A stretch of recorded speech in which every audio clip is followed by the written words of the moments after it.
안녕하세요. 영어 놀이터 노아에 오신 걸 환영합니다. 저는 아하 선생님입니다. 미스 아하이죠. 오늘은 몬테소리 교육에 대해서 이야기를 한번 나눠볼까 합니다. 몬테소리 유치원이 참 많기도 하고 몬테소리 교구가 많기도 한데 몬테소리가 뭐지? 라고 하시는 분들에게 정보를 드리기 위한 건데 사실 찾아보면 되게 많아요. 그런데 제가 했던 거, 공부했던 것과 그리고 제가 경험했던 것들을 바탕으로 해서 과연 몬테소리 유치원에 만약에 아이를 보내려고 생각하신다면 보내는 게 맞는지, 내 아이가 거기서 잘 적응할지 궁금해하신 분들에게 정보를 좀 드렸으면 합니다.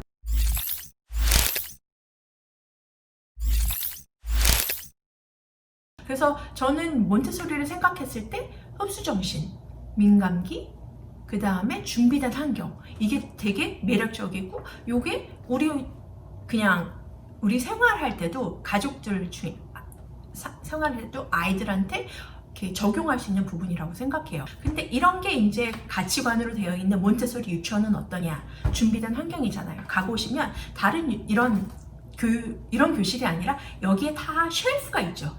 선반이 있고 거기에 교구가 착착착착 다 깨끗하게 준비되어 있어서요. 그래서 아이들은 교실에 가서 그 교구를 빼다가 그거를 혼자 놀고 그 다음에 갖다 놓고, 그래서 선생님이 티처가 아니라 가이드의 역할을 해준다고 그러거든요, 몬테소리 교실에서는. 그래서 근데 아이가 보기에는 그냥 뭘 갖고 노는 거지만 선생님은 거기에 다 단계가 있어요. 1단계가 끝난 애가 2단계를 해야 되고 2단계가 끝난 애가 3단계 해야 되는데 그 교구가 다 단계가 있으니까 애가 갑자기 1단계도 안 돼 3단계를 하고 있어, 선생님 보시기에. 그럼 선생님이 걔를 가이드 해주는 거죠. 집중력이 좋다고 하는 이유가 몬테소리에 보내면 자기가 좋아하는 교구, 자기가 고른 교구를 하다 보니까 애들이 거기에 민감하고 자기가 좋아하는 거, 자기 촉감에 좋은 걸 골랐으니까 얼마나 재밌겠어요. 수학을 좋아하는 애는 수학 거를 계속 갖고 와서 해요. 그러다가 다른 옆에 친구가 뭐 언어 영역 하는데 재밌어 보인다. 그거 보다가 저것도 재밌어 보이네? 그러면 언어 영역도 하는 거고.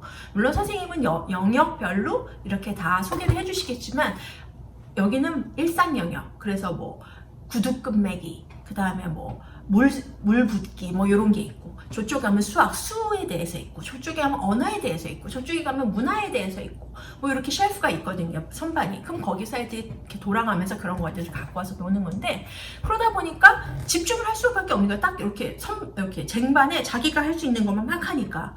그래서 집중은 되게 잘해요, 몬테소리 하는 친구들은 보면. 근데 그래서 몬테소리 유치원에 보내라고 이렇게 하시는 분들 보면 몬테소리는 뭐 고급 교육이다, 뭐 구글의 창시자도 다녔다, 아마존의 창시자도 다녔다, 뭐 제클린 오나시스도 다녔다, 뭐 해리 왕자, 윌리엄 왕자도 다녔다, 뭐 이렇게 얘기하시곤 하던 것 같은데, 사실 제가 직접 물어본 건 아니라서 저는 잘은 모르겠고요. 사실인진 개인에 따라 다른 것 같아요. 몬테소리 교육을 제가 몬테소리 유치원에 있을 땐 저는 AMS라는 데서 훈련을 받았거든요. 몬테소리의 정통 교육은 두 가지만 있어요. AMI, AMS. AMI는 몬테소리 여사가 직접 거기에서 세우신 거고요, 이태리에서. AMS는 미국에 건너와서 미국 지부에서 세운 거예요. 그래서 AMI는 굉장히 전통이고 진짜 요것만 딱.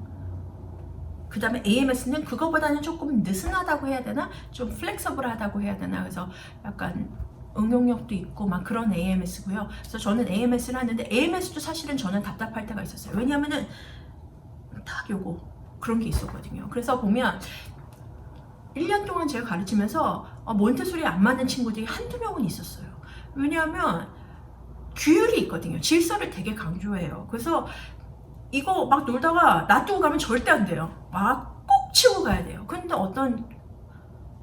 이렇게 얘기하면 안 되지만 몬테소리가 창의적이라고 하시는데 사실은 창의적이지 않은 부분이 분명히 있거든요. 왜냐하면 치우다가 이거 놔두고 다른 데 가서 막 만지고 싶은데 이거 꼭 치우고 가야 되는 거예요.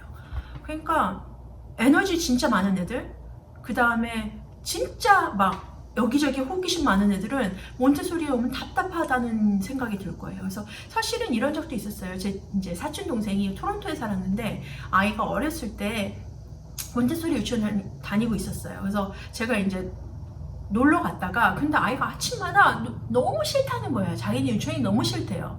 가기 싫어했어요. 그래서 가보니까 몬테소리도 유치원마다 그 특징이 다 있거든요. AMI 유치원과 AMS 특징이 다르듯이 유치원마다 또 선생님마다 그 반의 규율과 그런 것들이 굉장히 달라요. 근데 그 반 선생님은 유난히 되게 딱 들어왔으면 옷 딱 걸고 여기 딱 앉아갖고 딱 기다리고 있다가 딱 요구하고 딱 약간 그러는데 얘는 진짜 엄마가 달리기를 못 따라가는 그런 2살, 3살 때도 그런 아이였거든요. 그러니까 뭐 거기 와서 가만히 앉아있는데 미치죠. 그래서 이거 아닌 것 같다. 얘는 몬테소리보다는 그냥 밖에서 많이 뛰어놀고 많이 경험할 수 있는 그런 유치원으로 옮기는 게 더 좋을 것 같다라고 해서 사실은 그래서 옮겼었거든요. 근데 제가 이 몬테소리 얘기를 한다고 하니까 사촌동생이 그 얘기를 해줘서 갑자기 생각이 난 거예요. 되게 오래된 얘기인데 그래서 그 친구는 지금 하키 선수가 돼갖고 그런 에너지가 있는 친구였어요. 그래갖고 지금 열심히 잘 고등학교 다니고 있는데 어쨌든 그런 장점과 단점이 몬테소리 안에는 있어요. 그래서 그거를 잘 생각해 보시고 내 아이가 몬테소리에 맞을까?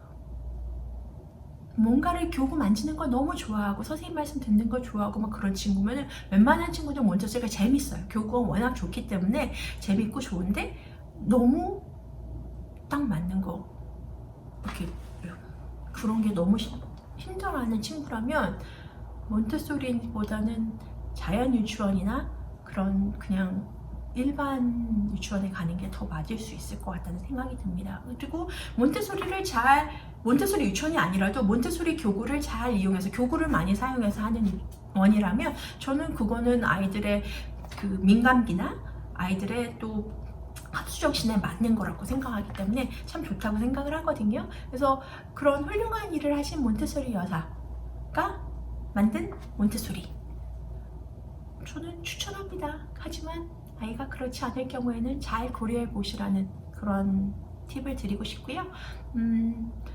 궁금하신 거나 또 이건 어때요? 라고 하시는 게 있으시면 밑에 댓글로 달아주시면 제가 그 댓글에 대해서 최대한 답을 달아드릴 수 있는 데까지 달아드리도록 한번 해보겠습니다. 그럼 조금이라도 유익한 정보가 수다가 되셨으면 좋겠고요. 그럼 다음에 또 다른 주제로 만나뵙도록 하겠습니다.